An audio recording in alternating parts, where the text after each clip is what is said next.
Plus Kannada ವಾಹಿನಿಯಲ್ಲಿ ಪ್ರಸಾರವಾಗುತ್ತಿದ್ದ ಸೀರಿಯಲ್ಗಳ ಪೈಕಿ ಹೆಚ್ಚು ಟಿಆರ್ಪಿ ಗಳಿಸುತ್ತಿದ್ದ ಧಾರಾವಾಹಿ ಲಕ್ಷ್ಮೀ ಬಾರಮ್ಮ. ಚೆನ್ನಾಗಿ ಟಿಆರ್ಪಿ ಬರುತ್ತಿದ್ದರೂ ತರಾತುರಿಯಲ್ಲಿ ಸೀರಿಯಲ್ನ ಎಂಡ್ ಮಾಡಲಾಗಿತ್ತು. ದಿಢೀರ್ ಅಂತ ಲಕ್ಷ್ಮೀ ಬಾರಮ್ಮ ಸೀರಿಯಲ್ನ ಎಂಡ್ ಮಾಡಿದ್ದು ಕೀರ್ತಿ ಪಾತ್ರಧಾರಿ ತನ್ವಿರಾವ್ಗೆ ಬೇಸರ ಮೂಡಿಸಿದೆ. ಯಾಕೆ ಲಕ್ಷ್ಮೀ ಬಾರಮ್ಮ ಧಾರಾವಾಹಿಯನ್ನ ಅರ್ಜೆಂಟ್ ಆಗಿ ನಿಲ್ಲಿಸಿದರು ಅಂತ ನಮಗೆ ಐಡಿಯಾ ಇಲ್ಲ. ಅಷ್ಟೊಂದು ಅರ್ಜೆನ್ಸಿಯಲ್ಲಿ ಮುಗಿಸುವಂತದ್ದು ಏನಿತ್ತು ಅಂತ ಗೊತ್ತಿಲ್ಲ ಎಂದು ಸಂದರ್ಶನವೊಂದರಲ್ಲಿ ನಟಿ ತನ್ವಿರಾವ್ ಹೇಳಿದ್ದಾರೆ. ಕತೆ ಮುಂದೆ ಇಲ್ಲ ಎಂಬ ಕಾರಣವನ್ನ ನಮಗೆ ಕೊಟ್ಟರು. ಆದರೆ ಕತೆ ಇನ್ನೂ ತುಂಬಾ ಇದೆ ಅಂತ ನಮಗೂ ಅನಿಸಿತ್ತು ಎಂದಿದ್ದಾರೆ ತನ್ವಿರಾವ್. ನಮಗೆ ಗೊತ್ತಿಲ್ಲ, ಕೆಲವು ಮ್ಯಾನೇಜ್ಮೆಂಟ್ ನಿರ್ಧಾರಗಳನ್ನ ಹೇಳೋಕೆ ಆಗಲ್ಲ.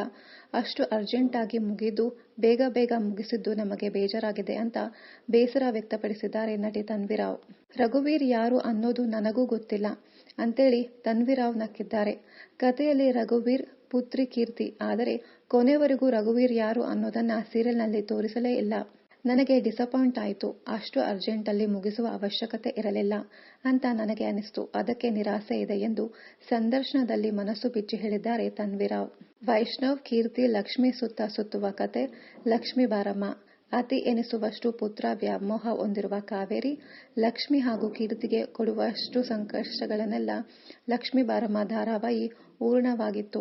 ಇನ್ನಷ್ಟು ಕನ್ನಡ ಧಾರಾವಾಹಿ, ಸಿನಿಮಾ ಹಾಗೂ ಇನ್ನಿತರ ನ್ಯೂಸ್ ಅಪ್ಡೇಟ್ಸ್ಗಾಗಿ ಚಾನಲ್ ಅನ್ನ ಸಬ್ಸ್ಕ್ರೈಬ್ ಮಾಡಿ. Thank you.